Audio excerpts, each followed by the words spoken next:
100 pages de libre analyse, de reportages, de photos inédites pour mieux comprendre une ville, un pays qui bouge.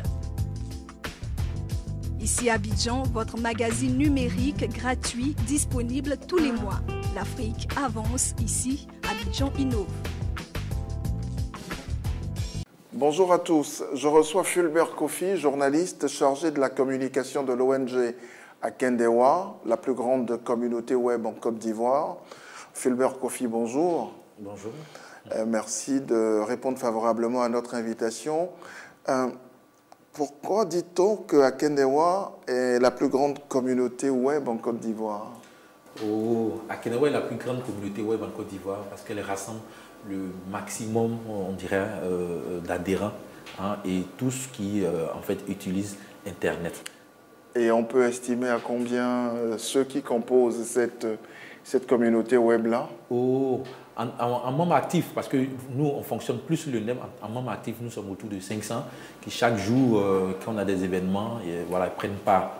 Voilà, donc aujourd'hui, sur le terrain, on ne pense pas avoir 500 adhérents à une association web ou à une communauté web. Alors, qu'est-ce que ça veut dire Akendewa?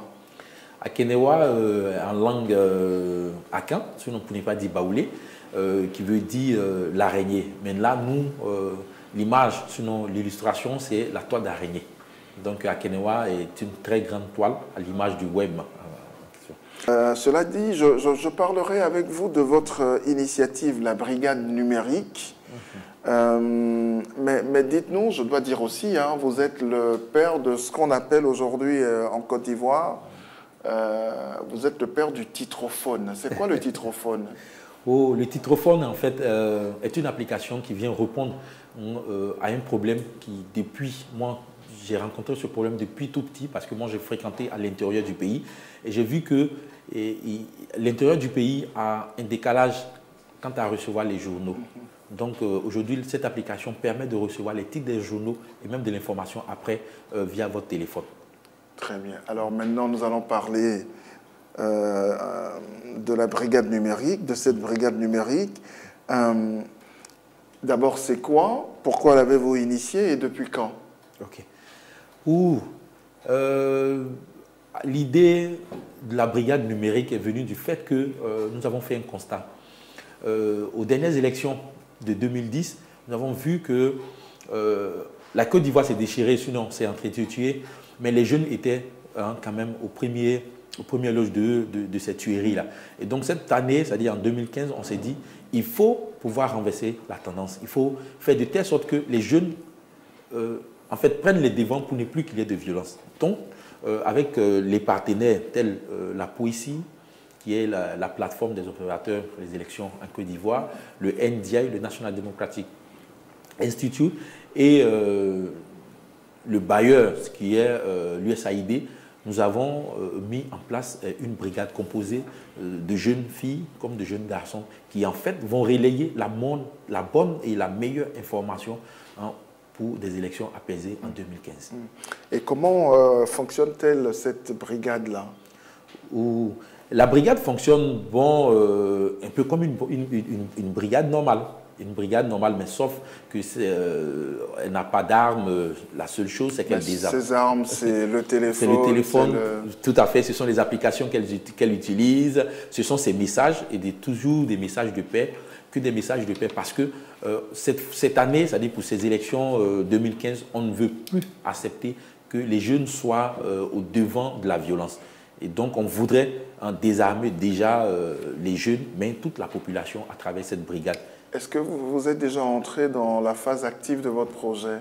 Oui, nous sommes entrés déjà dans la phase active parce que nous venons de terminer le dernier séminaire de formation qui était le séminaire de signature de la charte. Et donc, à partir de demain, mardi, déjà, la brigade prend ses possessions de ses bureaux au siège d'Akendewa pour commencer à démarrer ses activités. Ok. Alors, si je comprends bien, Fulbert Kofi, vous faites de la sensibilisation, de l'information, ou vous faites les deux ensemble? On dira qu'on fait les deux.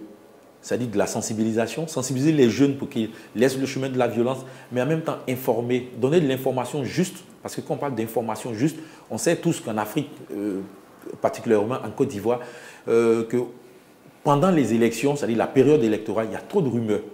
Donc, cette brigade est là pour en fait juguler l'information. Et vous pensez que cette brigade-là peut réduire la fréquence des rumeurs, la quantité de rumeurs qu'on gère pendant des périodes aussi agitées, aussi mouvementées que celles des élections? Oui, c'est une tâche difficile, on est conscient que c'est une tâche difficile, mais on se dit quand même qu'on peut, à travers les réseaux sociaux aujourd'hui quand même, essayer de surmonter. Ça sera difficile, ça, nous sommes convaincus que ce sera difficile, mais on fera de notre mieux pour que l'information juste puisse circuler. Parce que à la base des tensions, c'est ça, c'est souvent la mauvaise information. Donc aujourd'hui, on veut prendre possession du net afin de pouvoir, avec bien sûr, c'est-à-dire tous ceux qui sont concernés par les élections, avoir les informations qu'il faut pour pouvoir les mettre sur la toile et que la population puisse, on peut dire, avoir ces informations. Alors, combien de jeunes gens composent cette brigade? La brigade numérique est composée de 25 jeunes filles et 25 jeunes garçons. Donc ça fait 50 au total pour la brigade, bon, sans compter nous les responsables. Voilà, mais nous avons 50 brigadiers numériques, comme on le dit. Est-ce que ce nombre-là va s'accroître après ou pas? Oui. Au fur et à mesure qu'on va approcher la présidentielle? Tout à fait, tout à fait. Parce qu'en fait, c'est quoi? C'est que la brigade, dans son fonctionnement, est du réseautage. Donc, 50 à la base, mais il y aura des relais à Boaké, il y aura des relais à Daloa, il y aura des relais à Korogo. Voilà, dans les autres villes, il y aura des relais pour qu'eux aussi puissent donner des informations, l'information, en fait, le live qui se déroule là-bas aussi. Quel est le profil de ces jeunes gens qui travaillent dans cette brigade? Est-ce que ce sont des journalistes? Est-ce que ce sont des sociologues? Qui sont-ils? Ce sont des informaticiens? Qui sont-ils? Bon, on a...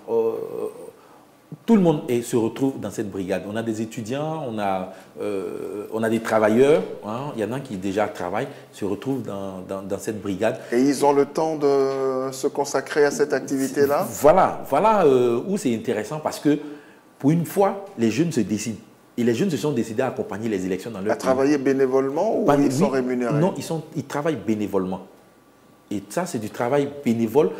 Et pour dire que où ça nous touche, c'est qu'il y en a plein qui, en fait, sont allés négocier auprès de leur entreprise pour participer à la brigade. À cette initiative. À cette initiative. Parce que tous, on a vu ce qui s'est passé en 2010 et les jeunes ne veulent plus que cela se reproduise. Donc pour cela, ils se sont engagés. Et pour cela, ils ont signé une charte pour dire, nous, on s'engage à accompagner les élections à travers cette brigade en émettant des messages de sensibilisation qui vont à l'endroit des populations, mais dans la paix. Alors, qui parle d'élections parle forcément de nos relations ou de notre relation aux politiques. Comment est-ce que les politiques ont reçu cette initiative-là? Est-ce que vous les avez approchés avant ou pas? Oui, on dira qu'on Parce que quelque part, ils sont aussi concernés par cette sensibilisation-là. Oui, tout à fait. Il faut dire que la brigade, en fait, émane de la plateforme des observateurs des élections. Donc, il dit que à la base, tous sont informés parce que nous avons un partenaire qui est aussi la CEI. Or, dans la CEI, tous les acteurs se retrouvent dans la CEI. Et la CEI est instruite de cette plateforme qui est mise sur pied. Et aussi, il y a que nous avons fait une communication au niveau de la presse pour informer tous les acteurs. Nous avons utilisé cette façon parce que nous ne sommes pas des arbitres, mais en fait, nous ne sommes pas véritablement c'est-à-dire des acteurs comme les autres au niveau de ces élections. Nous, ce que nous faisons, c'est d'informer. Donc, on voudrait rester vraiment juste et donc au milieu. Donc, pour cela, on n'a pas d'amis véritablement parmi ces acteurs-là. eux tous sont des partenaires, que ce soit les partis politiques, que ce soit la population. Mais nous regardons dans la direction de la population. C'est plus la population qui nous intéresse parce que les partis politiques feront leur travail, qui est de faire de la politique. Mais nous, on s'arrangera pour que l'information soit juste au moment comme ça, au moment de ces élections. Éviter de tirer sur l'autre à travers des propos discutoires. Bon, ça, c'est ce que nous, on essaie de faire. Mais c'est plutôt essayer de réduire le maximum possible les rumeurs. C'est vraiment pour cela que nous voulons travailler parce que les rumeurs, on a constaté que les rumeurs apportent vraiment beaucoup de mal au pays. Alors, comment allez-vous diffuser ces messages de sensibilisation et ces informations-là pour tordre le cou aux rumeurs? Ok. Je dirais que notre plateforme, sur notre plateforme de diffusion, je veux dire, c'est Internet. Donc aujourd'hui, on sait... Est-ce qu'il y aura un portail Oui, il y aura un portail. Il y a le portail de la poésie. Il y a le portail de la poésie qui est, je dirais, le portail officiel. Mais à côté de cela, il y a... les réseaux sociaux. Il y a les réseaux sociaux. Et nous, on veut utiliser les réseaux sociaux pour vraiment toucher notre cible. Parce que notre cible, ce sont les jeunes. Et les jeunes, aujourd'hui, sont accros des réseaux sociaux. Donc, à travers les réseaux sociaux, on arrive à parler à ces jeunes-là. Alors, on n'a plus beaucoup de minutes. Je sais que vous avez reçu, je vais dire, l'ONG Akendewa a reçu en 2013 le prix CEPS UNESCO Tremplin dans le domaine de l'entrepreneuriat des jeunes. Alors, aujourd'hui, qu'est-ce que cette distinction-là vous a apporté? On dira que cette distinction nous a apporté de la notoriété, mais a consacré le sérieux du travail que nous faisons à travers notre ONG. Nous disons une fois encore merci à l'instance, c'est-à-dire à l'UNESCO pour ce prix qui aujourd'hui nous met au cœur de l'activité de la jeunesse, mais au cœur de l'entrepreneuriat en Côte d'Ivoire et en Afrique, je dirais. Toute dernière préoccupation, quels sont vos projets, je vais dire, immédiats, à moyen, long terme?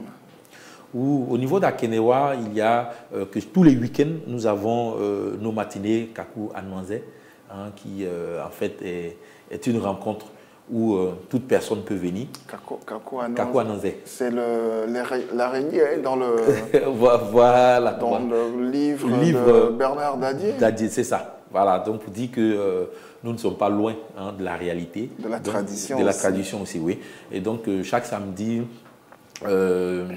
des gens viennent, mais il y a des experts, c'est une rencontre d'experts où nous avons des experts à notre sein qui viennent expliquer les TIC à tous ceux qui sont là. Nous avons aussi, pour ces vacances, nous avons notre web school que nous allons ouvrir avec un partenaire, peut-être qu'on ne va pas citer maintenant. Vous pouvez. Bon, ok.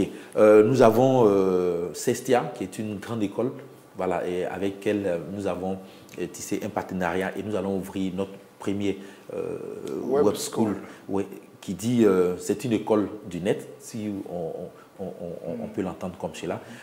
À partir de cette école, on apprend vraiment tout ce qui est rudiment autour du net aux participants. Et puis, il y a le All Dev Camp, qui est une formation qui dure sur les sessions qui partent de 4 mois pour transformer des personnes qui souvent même ne sont pas familiers comme ça, à l'informatique en développeurs. Et aujourd'hui, l'expérience, c'est un vigile que nous sommes en train de transformer en développeur Java. Ça, par exemple, on ne l'a jamais vu. Oui, c'est surprenant. Voilà, et il est dans le programme. Et puis, ce qui nous tient à cœur, c'est notre Tech Hub pour accompagner les jeunes entrepreneurs dans le milieu des TIC. Alors, Fulbert Kofi, je rappelle que vous êtes journaliste chargé de la communication de l'ONG Akendewa, la plus grande communauté web en Côte d'Ivoire. Et vous êtes le père du titrophone. Ça, il ne faut pas l'oublier non plus. Merci d'être passé par chez nous. C'est à vous le merci. Merci. 100 pages de libre analyse, de reportages, de photos inédites pour mieux comprendre une ville, un pays qui bouge. Ici à Abidjan, votre magazine numérique gratuit disponible tous les mois. L'Afrique avance ici, Abidjan innove.